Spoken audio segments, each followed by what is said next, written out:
Welcome to the first lesson of my Nirvana series. In this video, we're going to do a deep dive into Kurt Cobain's guitar style. We're going to analyse his technique, his gear, and his approach towards guitar and songwriting, so you can get closer to nailing that iconic Nirvana sound. The full playlist is linked in the description, so once you've got the technique down, you can enjoy learning a bunch of fun Nirvana tunes. Now, the first thing I want to do is confront this idea that Kurt Cobain is perhaps not such a good guitar player because his style isn't based on technical accuracy. But really, when you consider the big picture, music and guitar isn't like some sort of competition about who's the fastest or most precise. It can definitely be worth developing those things if you're trying to achieve a sound that requires them, but ultimately being an artist is down to creating music that people can connect with emotionally and really feel something, and it's inarguable that Kurt Cobain did that for millions of people. He was an incredible songwriter and really inventive with the ways that he used guitar sounds as well as chord patterns and riffs to craft songs in unique ways. More often than not, the notes and the chords that he used wouldn't necessarily fit a specific key, and that helped add to the uniqueness of the phrases and melodies constructed around them, because it meant avoiding all the conventional chord progressions and sounds that we're used to hearing time and time again. Instead, Nirvana embraced dissonance and tension to amplify the sense of angst, which really was the core of their music. So, of course, he didn't base his style around technical accuracy. And can you really imagine a super technically proficient guitar player fronting Nirvana?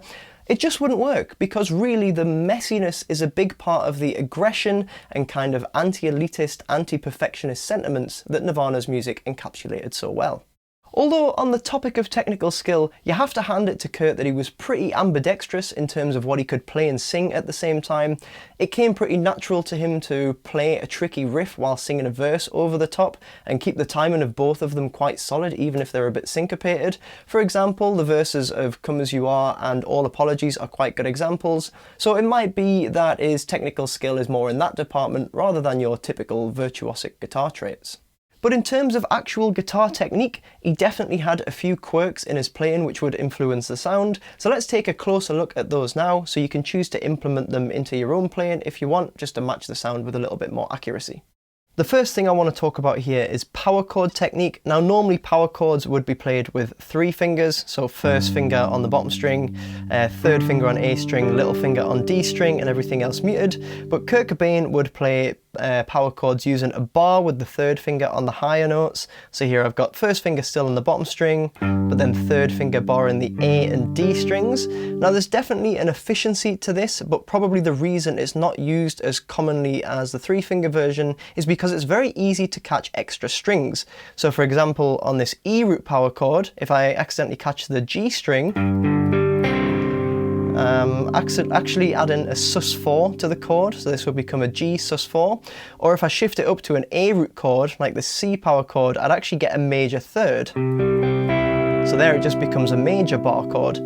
Now, normally this would detriment the sound of a power chord, but because of the nature of Nirvana's music, it actually really benefits the sound and adds a bit more dissonance and edginess.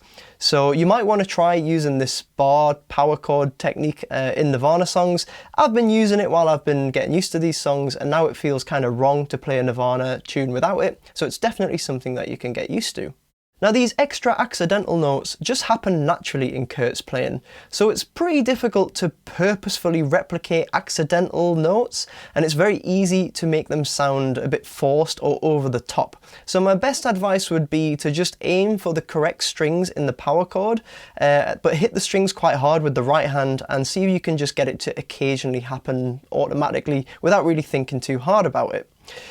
It's also worth noting that Kurt Cobain would sometimes adapt his power chords. For example, if I go back to this C power chord, sometimes he'll do things like just move the first finger to bar the bottom string as well. So you get these root 5 sounds, which are pretty cool. Sometimes he would catch the open strings. So there's examples where he'll play an F sharp power chord, but then catch the open B and E.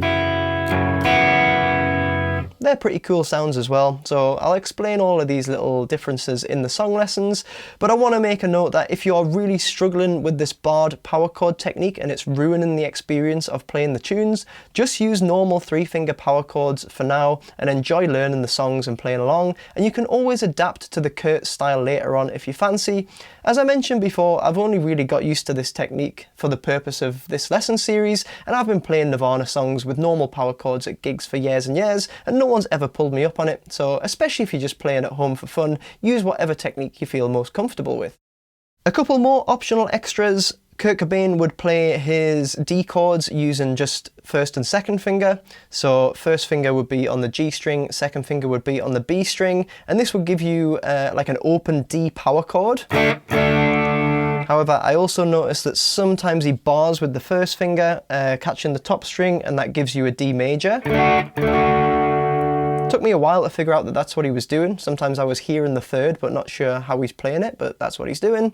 And another kind of strange one, when he plays your kind of open G power chord, the 2-finger version of G, sometimes you see him actually playing the root note with the first finger, so it'll come over and looks like second finger just rests on the A string to keep it muted. So it's just a habit he's picked up, but of course you can just play that open G power chord how you normally would if you want to. Obviously, I'll mention any other specific things like these which I come across in the song lessons. Another thing I want to quickly mention is tuning. So some of their songs are in just E standard, some of them are tuned down a tone to D standard. Some of the ones off In Utero, for example, Heart Shaped Box, are actually in drop C sharp, which is the same as drop D, but every string 1 semitone lower. When they play live, often they just play in E flat tuning, regardless of whether the original was in E standard or D standard. So that might just be to save having to tune or swap guitars for different songs and kind of keep the flow of the gig going. Might have also enabled Kurt to push his voice a little bit more live. So yeah, just make sure that you're in the right tuning for whatever version you're playing along with. And I just want to end this section by making the point that the most important aspect of Kurt's technique was the aggression that he played the guitar with, and the ability to hit the strings in a way so that it sounds angry. It just doesn't sound right playing these songs in a way that's too clean. So you have to go through the process of actually learning all the parts to the tunes, but you also have to work on playing them in a way that really brings out that aggression by hitting the strings hard and basically letting go of the control that you normally work so hard to hold on to when you're playing an instrument. So bear that in mind, and just sticking on the topic of the sound, let's now have a chat about the guitar gear. Like his playing style, Kurt kept the gear side of things fairly simple as well. He's mainly known for playing Fenders, a mixture of Strats and offset models such as Mustangs and Jaguars, and generally opted for cheaper guitars, which might be a little bit of an anti-elitist thing, but also because apparently, especially in the early days, he just found it easier to get hold of cheaper left-handed guitars.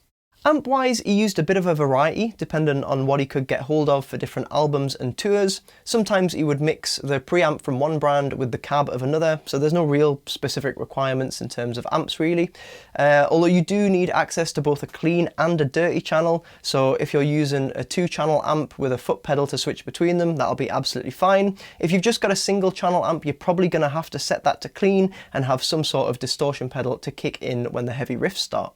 One of the more consistent aspects of his rig was a Boss DS1 pedal, so something along them lines where you can get a big fat explosive distortion would be a good thing to have. In the song lessons I'm going to be using my go-to drive pedal, which is a Friedman small box. Now I can't recommend this pedal highly enough, it's just got a great drive sound and is super versatile because of the onboard EQ. If you want a good reference to aim for, the riff in Bloom is a really good one because in my opinion of all the Nirvana riffs, that one just hits hardest in terms of the power of the sound. A chorus pedal would also be a good addition as it's used in a few different places. For example, Come As You Are riff and the solo in Smells Like Teen Spirit. You might also want to dabble in a bit of ambience with reverb and delay here and there as well. But if you're just playing for fun, just use whatever you've got, get it sounding as close as possible, and the most important thing is to just enjoy learning and playing these great tunes. I hope that's enabled you to get a bit closer to emulating Kurt Cobain's style and sound. As I mentioned, the Nirvana series is linked in the description, so go and learn a bunch of the tunes and have fun putting all these elements into practice. I'd really appreciate you giving the video a like if you found it helpful, and be sure to subscribe for more, and I'll see you in the song lessons.